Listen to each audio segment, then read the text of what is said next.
Shanghai, baby, let's go. So, you want a tango with the dragon, huh? Good for you. But even dragons have their moods. Shanghai is no different. You come in the wrong season, you're going to get burned. Spring, that's when the city exhales after a long winter. Parks explode in a riot of color, cherry blossoms raining down like confetti. You can practically taste the hope in the air, the promise of new beginnings. It's a beautiful time, almost poetic, but the crowds, man, they can be brutal. Autumn. Now that's when Shanghai really seduces you. The air turns crisp, the sky a sharp clear blue, the humidity takes a hike and you can actually walk down the street without feeling like you're swimming through soup. Plus the crowds have thinned out, giving you a little more breathing room to soak it all in. Summer? Forget it. Unless you're into sweating through your clothes the second you step outside. And winter? Well, let's just say it ain't exactly a picnic either. Grey skies, biting wind, and a dampness that chills you to the bone. Not exactly the stuff of postcards. Listen, I'm not saying you can't have a good time in Shanghai any time of year, but if you want the best experience, trust me, spring or autumn is the way to go.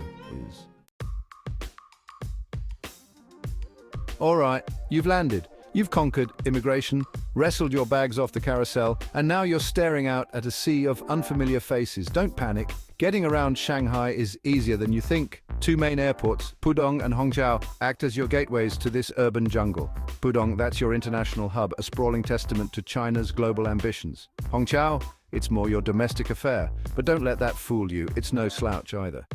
Now, about getting around. Shanghai's got this thing called the metro, a marvel of modern engineering. It's fast, it's efficient, it's cheap, and it'll get you pretty much anywhere you need to go. Just grab a map, plot your course, and hang on tight. But maybe you're not one for the underground. You want to feel the city's pulse, see the streets unfold before you.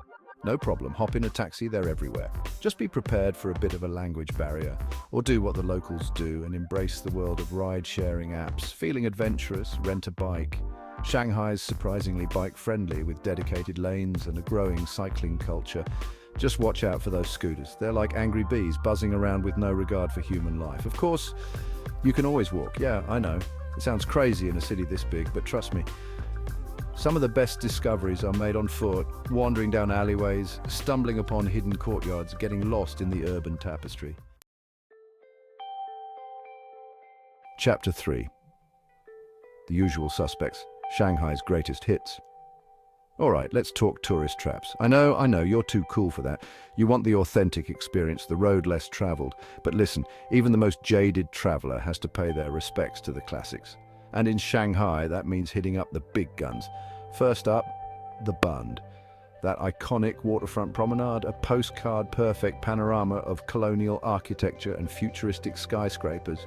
Yeah, it's crowded, but for good reason. Stand there at sunset, the sky ablaze with color, the Huangpu River reflecting the city's neon glow, and tell me you're not moved, I dare you. Next, lose yourself in the labyrinthine alleys of Yew Garden, this ancient oasis, a symphony of pavilions, ponds, and meticulously manicured gardens offers a glimpse into old Shanghai, a world of scholars and emperors, of whispered secrets and hidden desires. Need a head rush? Then strap yourself in for a ride up the Shanghai Tower. This dizzying skyscraper, the world's second tallest, offers jaw-dropping views that will leave you breathless. But for my money, the real showstopper is the Oriental Pearl Tower. Yeah, it's a bit of a relic, a throwback to the 1990s, but there's something undeniably cool about its space-age design. Find your zen at the Jade Buddha Temple. This active temple, home to two exquisite Jade Buddha statues, offers a welcome respite from the city's frenetic energy. Wander through its incense-filled halls, listen to the chanting monks, and feel your worries melt away. Ready for some retail therapy? Then dive headfirst into the chaos of Nanjing Road. This pedestrian street, a dizzying assault of neon lights, blaring music, and endless shops is Shanghai at its most overwhelming. And finally, no trip to Shanghai is complete without a visit to Tianxifang. This charming neighborhood, a maze of narrow alleyways and traditional shikumen houses, is now home to a vibrant mix of art galleries, boutiques, and cafes. It's the perfect place to spend an afternoon getting lost, soaking up the creative energy, and maybe picking up a unique souvenir or two. Chapter 4. The road less traveled, unearthing Shanghai's hidden gems. Okay, you've done the tourist thing. You've ticked all the boxes, snapped the obligatory selfies, and now you're craving something more. You want to see the real Shanghai, the one that exists beyond the guidebooks and the tour buses. You want to get lost in the back alleys to taste the soul of the city. Well, my friend, you've come to the right place. Let's start with Zhujiajiao Water Town. This ancient town, crisscrossed by canals and dotted with charming stone bridges, offers a glimpse into a slower, more peaceful way of life.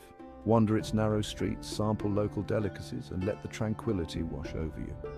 Next, we journey to the Longhua Temple and Pagoda. This sprawling complex, a haven of peace and tranquility, is home to one of the oldest and most impressive pagodas in all of China. Climb to the top for panoramic views of the city, then wander the temple grounds, soaking up the serene atmosphere. Feeling artsy?